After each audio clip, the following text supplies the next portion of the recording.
18ই November ভারতকে 1-0 গোলে হারিয়ে যেন বাংলাদেশ ফুটবল এক নতুন ইতিহাসের জন্ম দিল।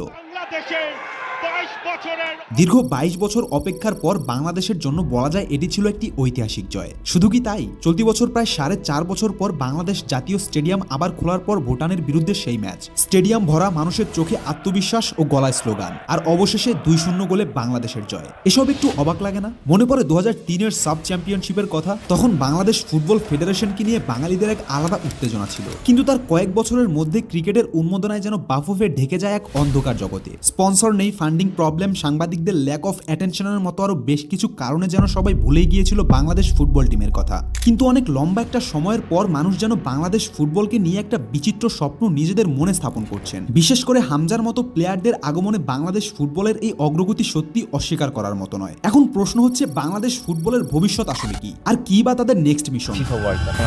আজকের ভিডিওতে আমরা বাফুফের 2003-এর সাব চ্যাম্পিয়নশিপ জয়ের পরে ডাউনফলের কারণটা তো জানবই, পাশাপাশি বর্তমানে বাংলাদেশ ফুটবল নিয়ে এই পরিমাণ ক্রেজের পেছনের কিছু সাইকোলজির ব্যাপারেও বোঝার চেষ্টা করব। তাছাড়া অবশ্যই আমরা কথা বলবো বাফুফের এমন একটা টার্নিং পয়েন্টের ব্যাপারে, যেটার কারণেই হয়তো আপনি এই ভিডিওটা দেখতে আসছেন।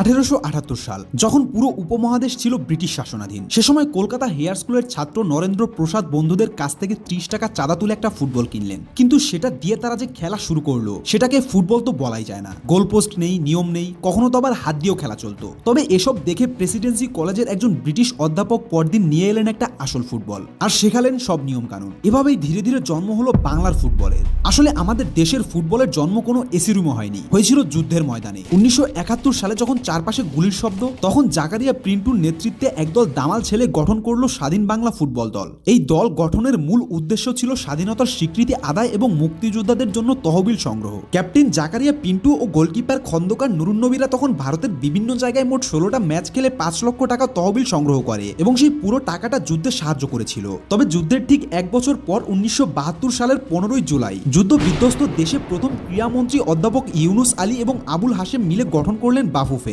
ভাবা যায়, ধ্বংসস্তূপের উপর দাঁড়িয়ে মাত্র 2 বছরের মধ্যে 1974 সালে আমরা ফিফার দরজা খুলে ফেলেছিলাম। তবে শুরুটা মোটেও সহজ ছিল না। অবকাঠামো নেই, প্রশিক্ষণের ব্যবস্থা নেই, কোনো ফান্ডিং। তবুও বাফুফের স্বপ্ন ছিল বিশাল, আর সেই স্বপ্ন নিয়েই 1980 সালে বাংলাদেশ প্রথমবারের মতো কোনো আন্তর্জাতিক টুর্নামেন্টে অংশগ্রহণ করে। কিন্তু এখানে একটা মিথ রয়েছে। অনেকে ভাবেন 1981-র প্রেসিডেন্ট গোল্ড কাপ আমাদের প্রথম আন্তর্জাতিক টুর্নামেন্ট, কিন্তু আসলে আমাদের প্রথম বড় অফিসিয়াল আন্তর্জাতিক টুর্নামেন্ট ছিল 1980 সালের এএফসি এশিয়ান কাপ, যেখানে আমরা শুরুতেই এশিয়ার বড়দের সাথে টক্কর দিতে গিয়েছিলাম। স্বাধীনতার মাত্র 9 বছর পর চীন, উত্তর কোরিয়া, সৌদি আরবের মতো এশিয়ান জায়ান্টদের মুখোমুখি হওয়া মানে ছিল এক বিশাল ব্যাপার। আর এই অভিজ্ঞতা থেকেই বাফুফের খাতায় ফিফা র্যাঙ্কিং এর প্রথম পয়েন্ট আসে। তবে সেই 90-এর দশকে তখনও আমাদের হাতে স্মার্টফোন না আসলেও স্বপ্ন ঠিকই এসেছিল বাফুফের দরজায়। 1995 সাল সাফ টুর্নামেন্টে বাংলাদেশ ফাইনালে পৌঁছায় প্রতিদ্বন্দ্বী ভারতের বিপক্ষে, কিন্তু পুরো 90 মিনিট গোলহীন সমাপ্ত হয়। আর অবশেষে ভারত পেনাল্টিতে 4-0 গোলে জিতে চ্যাম্পিয়ন হয়। আর তারপর এলো সেই মুহূর্ত,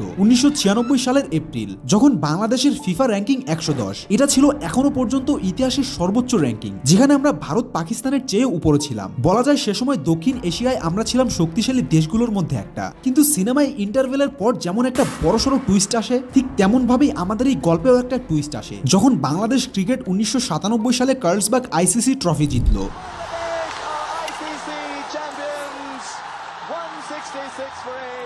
এরপর ফুটবল থেকে টাইমলাইট যেন ধীরে ধীরে সরে গেল। তবে বাফুফে আরো একবার নিজেদের জাগিয়ে তুলেছিল 2003 সালে। সে বছর ঢাকায় নিজেদের মাটিতে সাফ চ্যাম্পিয়নশিপ অনুষ্ঠিত হলো এবং সেমিফাইনালে ভারতকে হারিয়ে বাফুফে ফাইনালে মালদ্বীপের মুখোমুখি হলো। 90 মিনিটে 1-1 গোলে ম্যাচ ড্র, এক্সট্রা টাইম, কিন্তু আবারও ড্র। 46,000 দর্শকের সামনে শুরু হলো পেনাল্টি শুটআউট। শেষ কিকে মোহাম্মদ সুজনের গোল, আর বাংলাদেশ 5-3 গোলে জিতে প্রথমবারের মতো সাব চ্যাম্পিয়নশিপ হলো। সেই রাতে পুরো দেশ উদযাপন করলো, কারণ আমরা ছিলাম দক্ষিণ এশিয়ার চ্যাম্পিয়ন। অন্যদিকে 1999 সালে বাংলাদেশ ক্রিকেট ওয়ার্ল্ড কাপে পাকিস্তানকে হারিয়ে পুরো বিশ্বকে চমকে দিল এবং 2000 সালে টেস্ট স্ট্যাটাস পেল। এর চেয়েও বড় ভূমিকম্প হলো 2007 সালে, যখন ওয়ার্ল্ড কাপে বাংলাদেশ ভারতকে হারালো। আর এ সময় ক্রিকেট হয়ে গেল জাতীয় আবেগ। 2003-এর পরপর বাংলাদেশ ফুটবল নিজেকে আর ধরে রাখতে পারলো না। অপর্যাপ্ত বাজেট, ফেডারেশনের দুর্নীতি, কারিগরি দক্ষতার অভাব মিলিয়ে যেন বাফুফের একটা ধীর মৃত্যু হলো। তবে 2005 সালে আবারও সাফ। এবার আমরা ডিফেন্ডিং চ্যাম্পিয়ন। ফাইনালে ভারত আমাদের 2-0 গোলে হারিয়ে শিরোপা কেড়ে নিল। এরপর থেকে টানা হার, হতাশা আর অবহেলায় একসময় 110 ফিফা র্যাঙ্কিং চলে গেল 180-তে। ফুটবলের এই ডাউনফলের পুরো সময়টাতেই বলা যায় দেশে ছিল ক্রিকেটের রাজত্ব। কিন্তু দেশের এই ক্রিকেট উন্মোদনার মাঝখান দিয়েই 2013 সালে জামাল ভুঁইয়া নামে ডেনমার্কে জন্ম নেওয়া এক বাংলাদেশি তরুণ জাতীয় ফুটবল দলে যুক্ত হলেন। জামাল ভুঁইয়ার আগমনে বাংলাদেশ ফুটবল ফেডারেশনে বেশ কিছু মেজর পরিবর্তন দেখা গিয়েছিল। যদি প্লেয়ারদের কথা বলি, জামাল ভুঁইয়ার অ্যাপ্রোচের কারণে প্লেয়াররা আরো ডেডিকেটেড এবং ডিসিপ্লিনড হয়ে ওঠে। তার ক্যাপ্টেন হওয়ার পর তিনি দলে শৃঙ্খলা আনতে শুরু করেন এবং তিনি নিজেও অনুশীলনের পর আরো কয়েক মিনিট এক্সট্রা প্র্যাকটিস করতেন। তাছাড়া তার উপস্থাপনা দক্ষতা, ডেনমার্কে থাকার অভিজ্ঞতার প্রভাবে বাংলাদেশ ফুটবল ফেডারেশনকে এক আদর্শ মার্কেটেবল প্রোডাক্টে পরিণত করেছে। জামালের আগমনে কিছুটা আশা জাগলেও মানুষের তখনও দরকার ছিল ইমোশনাল কানেকশন, যেটা সে সময় ক্রিকেট দিচ্ছিল। কিন্তু 2018 সালের পর ধীরে ধীরে শুরু হলো বাংলাদেশ ক্রিকেটের ডাউনফল। 2023 ওয়ার্ল্ড কাপে সবচেয়ে ভালো প্রস্তুতি নিয়েও মাত্র 2টা জয়, লজ্জাজনক পরাজয়ের পর পরাজয়। পাকিস্তানের টেস্ট জেতার পর সবাই ভেবেছিল হয়তো এবার উঠেছি, কিন্তু এর পরই ভারতে হোয়াইট ওয়াশ, আর দেশেই সাউথ আফ্রিকার কাছে 2.5 দিনে 2 টেস্ট হেরে যাওয়া। তাছাড়া বিসিবির দুর্নীতি তো ছিলই। তো বাংলাদেশ ক্রিকেট দল যখন এই ইমোশনাল কানেকশন দিতে ব্যর্থ হলো, ঠিক তখনই এই আবেগের ক্ষোধা মেটাতে বাংলাদেশ ফুটবল ফেডারেশনের দ্বার প্রান্তে এসে দাঁড়ালো এক নাম, হামজা চৌধুরী। আর হয়তো এটাই ছিল বাংলাদেশ ফুটবলের টার্নিং পয়েন্ট।